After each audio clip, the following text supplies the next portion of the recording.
Bonjour à tous et bienvenue sur la Minute Conseil Assurance, le podcast de l'agence Mendes. Toutes les semaines, nous répondons à vos questions sur les assurances, la prévoyance et les crédits hypothécaires. Je suis Alexandre et je suis accompagné de Thomas. Bonjour Thomas. Bonjour Alexandre, bonjour à tous. Thomas est notre formateur et comme il nous l'a promis lors d'un épisode précédent, il va nous expliquer aujourd'hui ce qu'est la surassurance et la sous-assurance. Alors déjà Thomas, pour quel type de couverture peut-on parler de sur- et de sous-assurance ? Alors en soi, on peut parler de sur- ou de sous-assurance sur n'importe quel type de contrat. En effet, ce terme peut aussi bien concerner une assurance ménage qu'une assurance vie par exemple. Donc un petit peu tous les contrats. Tous les contrats, d'accord. Alors maintenant, on va rentrer dans la définition pure. À quoi correspond la surassurance et à quoi correspond la sous-assurance ? Alors, le fait d'être surassuré tout d'abord indique tout simplement d'avoir une couverture d'assurance où la somme assurée est supérieure à la réalité. La sous-assurance, c'est tout simplement l'inverse. Donc la somme assurée est inférieure à la réalité. Ok. Alors, est-ce que tu as un exemple concret à nous donner ? Oui, tout à fait. Donc un exemple qui est d'ailleurs le plus fréquent concerne la sous-assurance, notamment dans l'assurance ménage, dans la couverture ménage. En effet, il arrive souvent que l'on souscrive donc une assurance ménage lorsqu'on emménage. Et à ce moment-là, on n'a peut-être pas beaucoup de biens et on choisit donc une couverture basse, par exemple 20 000 francs, d'accord, ce qui est une couverture basique, on va dire. Quelques temps plus tard, on a acheté plusieurs choses qui ont du coup augmenté notre valeur d'inventaire, mais on n'a pas pensé à en informer la compagnie d'assurance.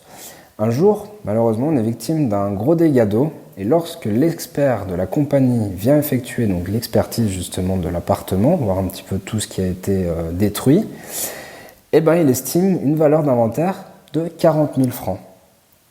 Dans ce cas-là, qu'est-ce qui se passe ? Lui, il va dire, tiens, vous êtes assuré pour 20 000 francs, mais la totalité de ce que vous avez dans votre appartement, pour moi, elle équivaut à 40 000 francs. Et dans ce cas-là, il détermine une sous-assurance. D'accord, mais alors, si on est surassuré ou sous-assuré, quelles sont les conséquences pour moi et mes contrats ?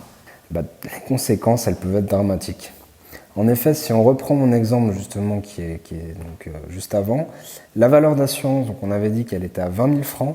La valeur réelle déterminée donc par l'expert, elle est de 40 000 francs. Donc, comme je vous l'ai dit tout à l'heure, il y a une sous-assurance et là, elle est à hauteur de 50%. La compagnie, dans ce cas, peut alors décider tout simplement de ne verser que 50% de la valeur du dommage. D'accord ? La différence restante, elle est à la charge du client. Donc, les conséquences peuvent être vraiment terribles et il faut faire très très très attention à ça.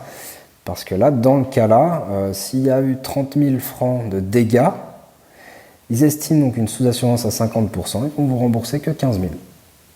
Donc, les 15 000 restants sont à votre charge. Donc, faites très attention à ça, vraiment. Effectivement, comme tu as dit, ce serait dramatique si ça devait arriver. Donc, il est très très important d'avoir des contrats à jour pour éviter de se retrouver coincé dans ce genre de situation.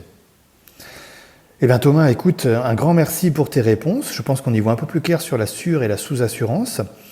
Je vous rappelle que vous pouvez vous abonner et nous suivre sur Spotify, Apple Podcast et Google Podcast pour ne louper aucun épisode et on répond même à vos questions. N'hésitez pas à nous les envoyer, podcast@agencemendes.ch. Thomas, merci beaucoup. Merci à toi. Et on vous souhaite une très bonne fin de journée, une très bonne fin de semaine et on se donne rendez-vous la semaine prochaine. À bientôt. Au revoir.